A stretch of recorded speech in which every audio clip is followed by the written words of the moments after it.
Assalamualaikum. Waalaikumsalam.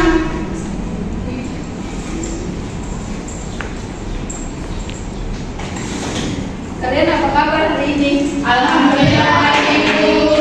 Alhamdulillah. Ibu bagaimana kabarnya? Alhamdulillah baik juga. Sudah siap mengikuti materi pada hari ini? Siap Ibu. Oke, bentar ya. Oh iya, Ibu mau ambil absen dulu. Hari ini ada yang tidak masuk? Ada Ibu banyak yang tidak masuk. Ada keterangan? Tidak Ibu, tidak ada keterangan. Jadi saya yang tidak masuk siapa-siapa hari ini? Anissa Ibu, Anissa, terus Elva. Elva juga apa ya? Iya. Wanda juga apa ya? Iya. Aku berarti yang masuk cuma Ibu. Oke, selesai Ibu ambil bagian. Sebentar Ibu.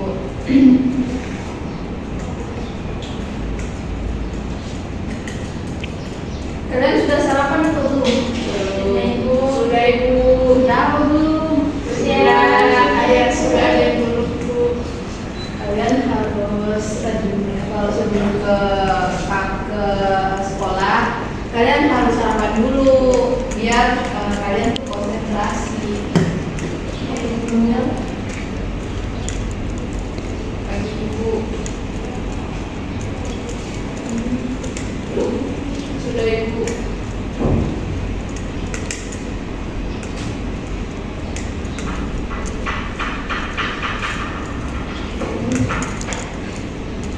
Ini fokus.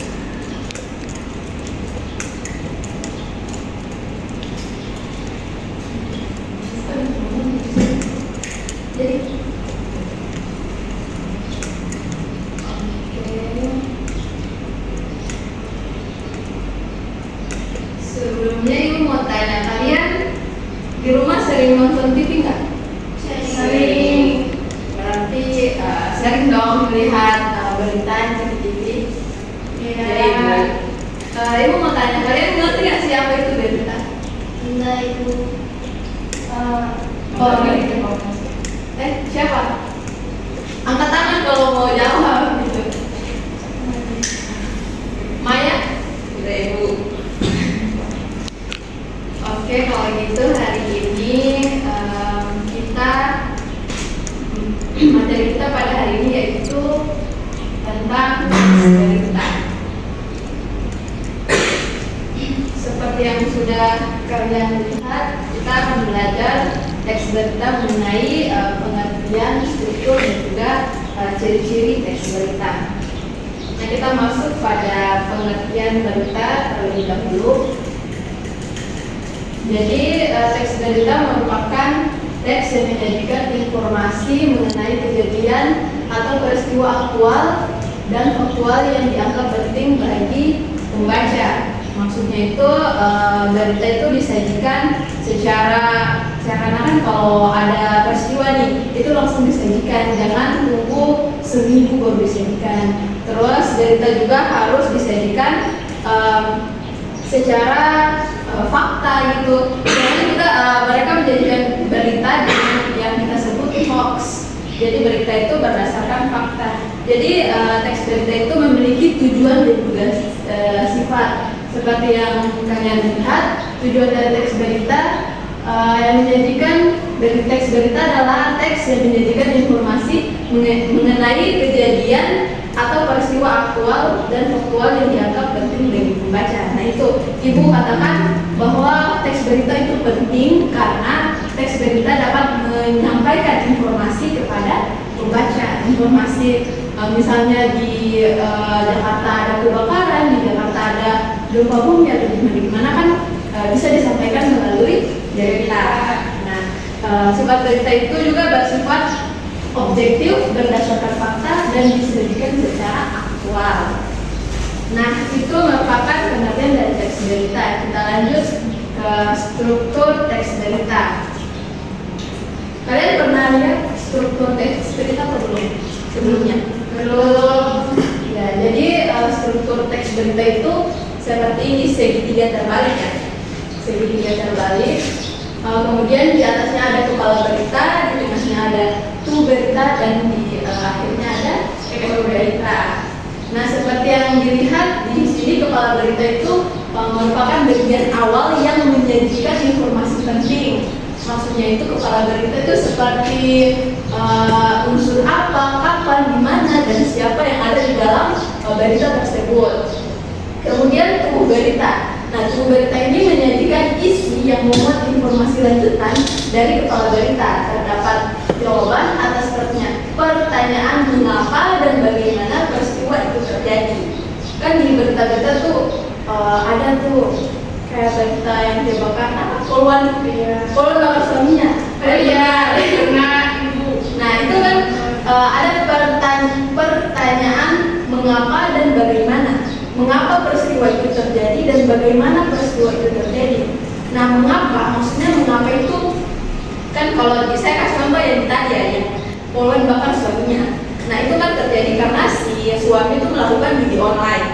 Itu kan menjawab pertanyaan mengapa? Karena suaminya melakukan judi online. Kemudian bagaimana peristiwa itu terjadi? Nah, peristiwa itu terjadi ketika si istri kan lagi lagi pas lihat rekeningnya, terus uangnya saldonya tuh berkurang. Pas dicek ternyata suaminya tuh kayak melakukan judi online. Terus si istri saking emosinya sampai ke warung beli bensin terus siram. Nah, itu menjawab pertanyaan bagaimana peristiwa itu terjadi. Nah, itu. Kemudian yang terakhir yaitu ekor berita. Kalau ekor berita ini bagian terakhir yang mencantumkan informasi tambahan, sifatnya opsional karena tidak terlalu berpengaruh. Maksudnya ini kita mau tambahkan boleh, tidak ditambahkan juga boleh. Saya kasih contoh yang tadi sudah. Nah, si suami kan meninggal nih. Maksud dari ekor berita itu ketika ada berita menyajikan suaminya dikebumikan pada tanggal sekian di misalnya tanggal sekian di sini, itu kan termasuk berita yang penting dan juga tidak penting. Jadi kalau mau dimasukkan juga boleh, tidak dimasukkan juga boleh. Nah, itu merupakan struktur dari teks berita. Gimana? Udah paham kan? Paham Dari ya, struktur teks berita. paham. Oke, kalau gitu kita lanjut di bagian ciri-ciri teks berita.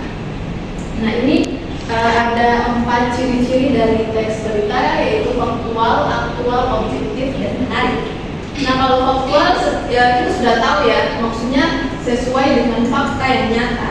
Jangan menyajikan informasi yang hoax istilahnya. Yang kedua yaitu aktual. Nah, aktual ini maksudnya diberikan segera setelah peristiwa itu terjadi.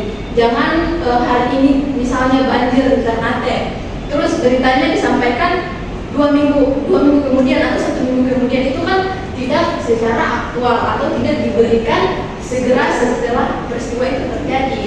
Nah, yang ketiga yaitu objektif. Maksudnya itu tidak memihak dan berdasarkan kenyataan. Jadi berita itu harus disajikan berdasarkan kenyataan.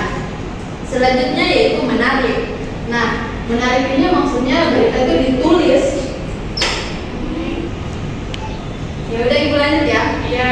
Yang terakhir ciri-ciri dari teks berita yaitu menarik. Nah, menarik maksudnya itu ditulis atau disampaikan semenarik mungkin untuk untuk menarik minat dari pembaca atau pendengar. Nah, itu ada 4 dari ciri-ciri teks berita. Yang terakhir yaitu contoh dari teks berita. Nah, Ibu mau lihatkan kalian contoh dari teks berita. Dari berita.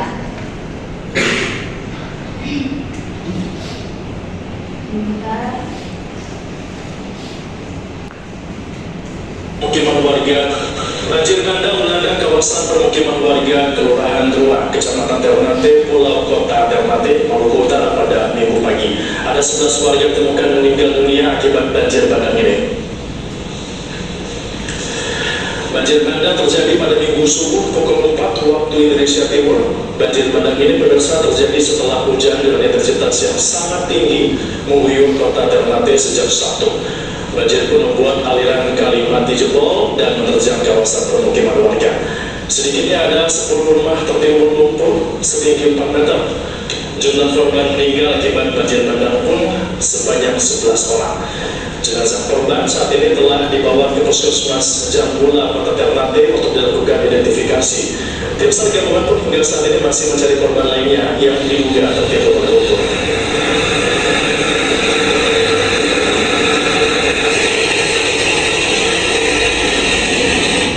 Nah, kurang lebih itu ya indeks berita. Tadi kan sudah ada isi, sudah ada kepala, badan, dan juga ada ekor berita. Kayaknya di sini tidak terlihat ekor berita, kurang tidak disajikan. Jadi yang ada cuma kepala dan juga badan berita. Kita lanjut di materi. Oh, ternyata sudah selesai. Jadi sebelum selesai, Ibu mau kalian bagi 2 kelompok. Di sini cuma 2 orang, jadi Nurmala sama Nurmaya, Rosmina, Mawar sama Noria. Kelompok 1, kelompok 2.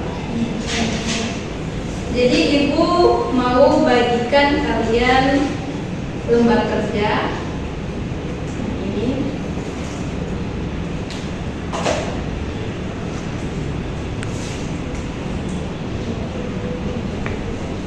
Nanti ditulis kelompok sama nama anggotanya.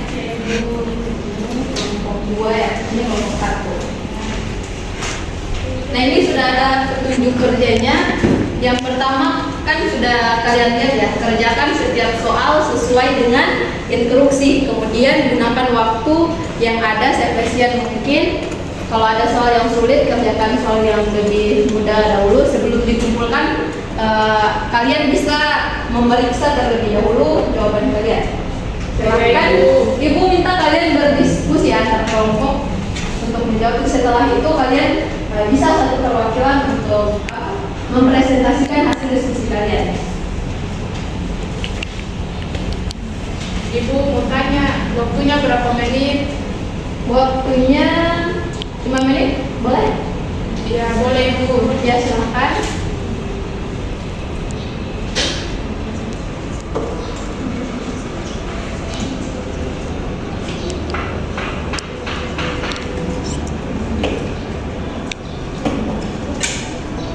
Soalnya gampang-gampang saja.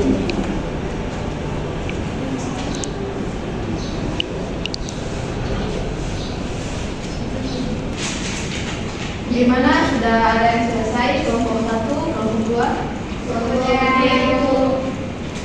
Yang presentasi duluan mau Ibu tunjuk atau mau Tunjuk saja Ibu. Tapi semuanya udah siap kan? Iya, Ibu.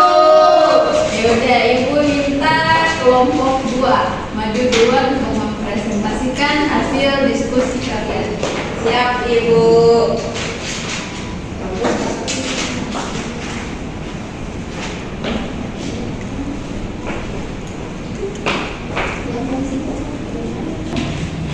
Assalamualaikum warahmatullahi wabarakatuh. Waalaikumsalam warahmatullahi wabarakatuh.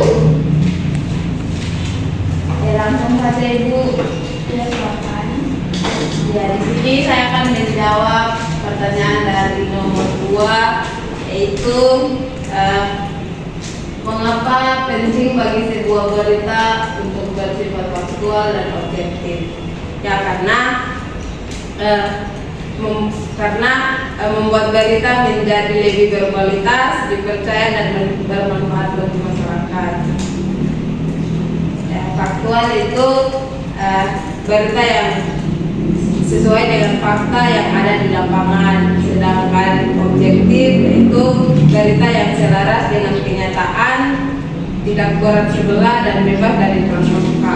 Mungkin itu saja Ibu yang bisa saya sampaikan. Terima kasih. Maria, terima kasih. Ya, tadi dari kelompok 2, selanjutnya kelompok 1 mempresentasikan hasil diskusinya. Baik, Assalamualaikum warahmatullahi wabarakatuh. Waalaikumsalam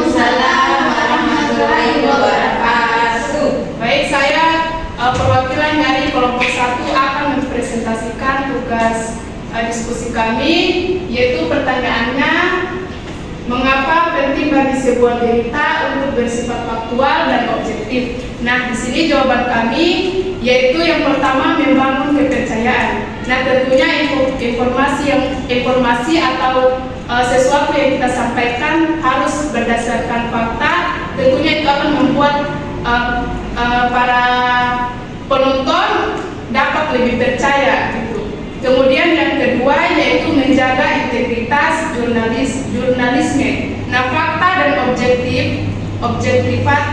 objektivitas adalah prinsip dasar jurnalistik untuk memberikan informasi yang benar dan berimbang. Mungkin itu saja yang dapat saya sampaikan dari kelompok 2. Saya akhiri, assalamualaikum warahmatullahi wabarakatuh. Jadi tadi sudah dijelaskan oleh dua kelompok mengenai kenapa penting bagi sebuah berita untuk bersifat faktual dan objektif. Tadi sudah benar Ibu rasa hasil diskusi kalian. Boleh dikumpulkan? Boleh Ibu.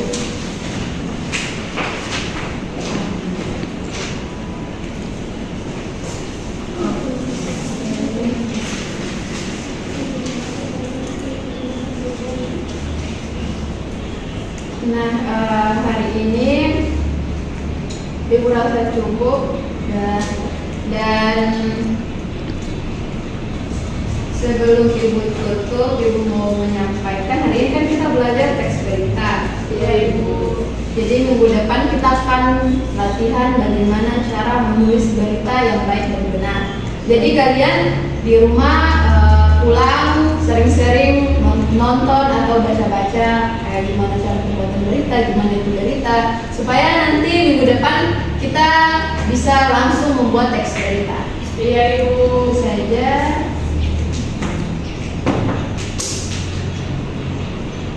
Baik, itu saja materi dari Ibu.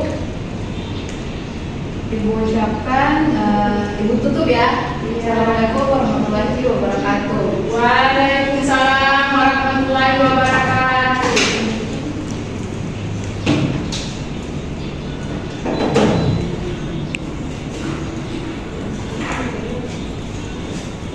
Kalian masih ada mata pelajaran? Masih Ada Ibu. Ibunya masuk. Mata pelajaran IPA Ibu. Ya Ibu yang rajin ya. Iya Ya Ibu, terima kasih Ibu.